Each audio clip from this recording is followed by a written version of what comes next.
Johnny Sandhya serial இப்போ ஒரு அருமையான அட்டகாசமான மாசான எபிசோட் வந்திருக்குன்னே சொல்லலாம். மிஸ் பண்ணாமல் ஃபுல் டீம் கேளுங்க. அதுக்கு முன்னாடி இந்த வீடியோ பிடிச்சிருந்துச்சுன்னா லைக் பண்ணி நம்ம சேனல் கண்டிப்பாக ஆதரவு வந்துட்டாங்க. ஒரு சூப்பரான கேம் வந்து விளாட்றாங்க மாயாவும் சீனுவும். இந்த வாட்டி ரொம்ப அழகாக இருக்க போகுது. யாரும் ரொம்ப அன்பான கப்பல்னு இந்த போட்டியில் வந்து தெரிய போகுது. அண்ணி நம்ம 2 பேரும் வந்திருக்கிறது சீனுவும் மாயாவையும் பிரிக்க தான். ஆனால் இவங்க நம்மளை விட ரொம்ப கடுமையாக வந்து உழைச்சிக்கிட்டு இருக்காங்க. அவங்க 2 பேரையும் சேர்த்து வைக்கணும்னு.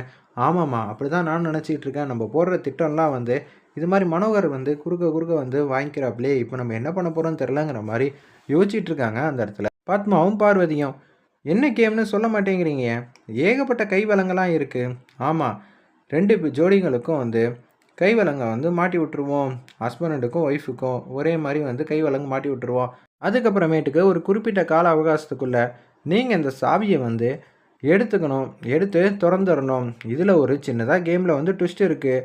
அவ்வளோதான் சொல்ல முடியும் ஹிண்ட்டெல்லாம் அப்படின்னு சொல்லும்போது சரிங்கிற மாதிரி அந்த இடத்துல வந்து மாயா வந்து நல்லாவே புரிஞ்சுக்கிறாங்க. அந்த இடத்துல இந்த போட்டியில் நம்ம ஜெயிக்கக்கூடாது அப்படின்னு சொல்லி சீனு வந்து சொல்கிறாங்க. என்னது போட்டியில் வந்து ஜெயிக்கக்கூடாதா? என்ன சீனு சொல்கிற? ஆமாம், நீ தான் வந்து போட்டியில் வந்து ஜெயிக்கணும்னு சொல்லிக்கிட்டே இருக்கல்ல, அதனால தான் ஐடியா வந்து கொடுக்குறேன். என்ன சொல்கிற? ஒன்றும் புரியலையே. போட்டியில் ஜெயிச்சா தானப்பா வின்னு.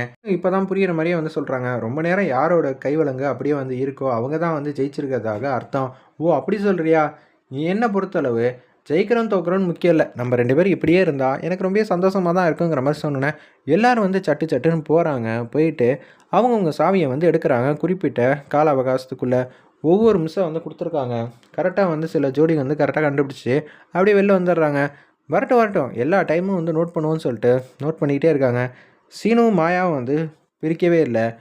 அவங்க மாட்டுக்கும் வந்து டயத்தை வந்து வேஸ்ட் பண்ணிக்கிட்டே இருக்காங்க. என்ன இவங்க கேம் என்ன எதுன்னு தெரிஞ்சிருச்சா அப்படின்னு சொல்லி அந்த இடத்துல யோசிக்கும் போது சீனு மாயா ரொம்ப சூப்பர்மா அப்படின்னு சொல்லி அந்த இடத்துல வந்து எல்லோரும் வந்து சொல்லிகிட்டு இருக்கிறப்ப இவங்கள பார்த்து 2-3 ஜோடியும் அதே மாதிரி வந்து டயத்தை விரயமாக்கி அப்படியே வந்து ஜெயிச்சிட்றாங்க போல இருக்க போட்டியில்.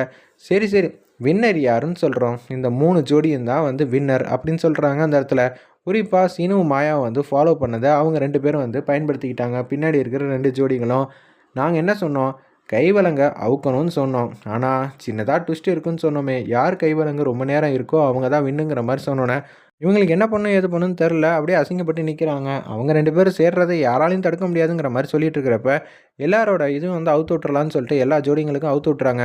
சீனுக்கும் மாயாவுக்கும் வச்சுருந்த சாவியை வந்து காணோம். அச்சச்சோ, சாவியை காணுமா, நம்மளும் வந்து போய் தேடுவோன்னு சொல்லிட்டு 2 பேரும் வேஷம் போட்ட மாதிரியே வந்து பத்மாவும் பார்வதியும் தேடிக்கிட்டே இருக்காங்க. இப்போ என்ன அவங்களுக்கு கை வழங்கு வந்து அவுத்து விடணும் அப்படி தானே அப்படின்னு சொன்னேன். ஆமாம் தம்பி, அப்படி தான் தம்பி. இப்போ என்ன பண்ணுறது? அது எங்கே போச்சுன்னு எனக்கு நல்லாவே தெரியும். ஒரு பையன் வந்து வேகமாக சாவி எடுத்து ஜன்னல் வழியாக தூக்கி போட்டுட்டான். அந்த சாவி தான் வந்து இப்போ இல்லை. அதனால தான் இவங்களுக்குள்ளே வந்து கைவலங்கு வந்து போட்டுகிட்டே இருக்காங்க அப்படின்னு சொல்லி யோசிக்கிறாங்க. அந்த இடத்துல ஏன்டா அது சத்திய சோதனையாக இருக்கே அப்படின்னு சொல்லும்போது கரெக்டாக வந்து மாயா சீனு வந்து கையை ஏதாவது கண்டுபிடிச்சி அவுத்துட்டா என்ன பண்ணுறதுனா அந்த சாவி வந்து அவங்க ஒழிச்சு வச்சுருக்காங்க. இது வந்து நம்ம கதிர் வந்து பார்த்ததுனால தான் இப்படியெல்லாம் வந்து யோசிச்சுட்டு இருக்காங்க போல இருக்குது. அது எங்கே இருக்குன்னா பக்கத்தில் இருக்கிற ஒரு சாக்கடையில் தான் இருக்குது, ஜன்னல் வழியாக. எந்த சாக்கடைன்னு தெளிவாக காட்டுப்பா அப்படின்னு சொன்னேன். இந்த ஜன்னல் வழியாக பார்த்தீங்கன்னா அங்கே ஒரு சாக்கடை இருக்குல்ல, அங்கே தான் இருக்குது, பார்த்துக்கங்க. உங்களுக்கு அவங்க 2 பேரும் பிரிக்கணும்னா கண்டிப்பாக போங்க. கரெக்டாக சொல்லிட்ட தம்பின்னு சொல்லி பத்மாவும் பார்வதி அங்கே போகிறாங்க. பார்வதி வந்து தேடுங்கிற மாதிரி சொன்னேன். எனக்கா வந்து பிரச்சனை, என்னாலலாம் தேட முடியாது. தரையிலனா தேட முடியும். இங்கெல்லாம் என்னால் தேட முடியாது. எதை வச்சு தேட போகிறீங்க? குச்சி வச்சு தேடுங்க வேணான்னு சொல்லி பத்மா வந்து எதை பற்றியும் யோசிக்காமல் உள்ளே வந்து இறங்கிட்டாங்க. குச்சி வச்சு தேடுன்னு தேடுறாங்க. அண்ணி வேணா அண்ணி, அவங்க 2 பேரும் ஒத்துமையாக இருந்தால் கூட பரவாயில்ல. அதுக்கு நான் இங்கே கூட கையை வச்சு தேடுவேன்னு சொல்லிட்டு கையை வச்சு இங்கேயும் அங்கேயும் தேடுறாங்க. தேடிட்டு இருக்கும்போது அப்படியே கேஷுவலாக வந்து உட்காந்துடுறாங்க. நம்ம பத்மா அவங்களால வந்து பேலன்ஸ் தடுமாறினதுனால அப்படியே உட்காந்துக்கிட்டு இருக்கிறப்ப வந்து என்ன பண்ணும் ஏது பண்ணுன்னு சுத்தமாக தெரில. பார்வதி என்னை தூக்கி விட மாட்டியான்னு சொல்லி வாலண்டரியாக வந்து பார்வதிக்கு வந்து கொக்கி போடுறாங்க. அந்த இடத்துல நம்ம பத்மா அப்படியே வந்து என்ன நீ என்னையும் இதுக்குள்ளே வந்து வர வச்சுட்டிங்களே, ஏய் எனக்கு உதவி செய்ய மாட்டியா? இப்போ எதை பிடிச்சி உங்களை தூக்குவேன்? உங்களை தொட்டனா வந்து எனக்கும் கையிலலாம் வந்து இது மாதிரி ஆகுமே அப்படின்னு சொல்லி யோசிக்கும் போதே வேணும்னே வந்து பத்மா பார்வதி வந்து கீழே பிடிச்சி தள்ளி விட்டுட்டாங்க. செம காமெடியாக இருந்துச்சுன்னே சொல்லலாம். இந்த விஷயத்தை பார்த்தோன்னே உண்மையிலேயே வந்து பார்வதி கீழே விழுவாங்கன்னு நினச்சி கூட பார்க்கல. பத்மா நான் விழுந்துட்டேன், அதனால் நீயும் எனக்கு ஜோடியாக வந்து கீழே உட்காந்து தான் ஆகணும்னு சொல்லிட்டு இழுத்து விட்டுட்டாங்க போல இருக்கு. அவங்க பொத்துன்னு வந்து உட்காந்தோன்னே செமையாக வந்து சிரிக்கிறாங்க. நம்ம பத்மா வேறு லெவலில் இருந்துச்சுன்னே சொல்லலாம் அந்த சீன்லாம். என்ன நீங்கள் மட்டும் சிரிச்சுக்கிட்டு உட்காந்துக்கிட்டு இருக்கீங்க, இங்கே நம்ம இருக்கோம் தெரியுதா? இல்லைம்மா, என்னை மட்டும் எல்லோரும் கிண்டல் பண்ணுவாங்கன்னு நினச்சேன். ஆனால் இப்போ நீங்கள் இது மாதிரி உட்காந்துருக்கியா, எனக்கு ஜாலியாக இருக்குது அப்படின்னு சொல்லி அந்த தண்ணியை வந்து கையால் எடுத்து அப்படியே வந்து தூக்கி போட்டு விளாட்றாங்க.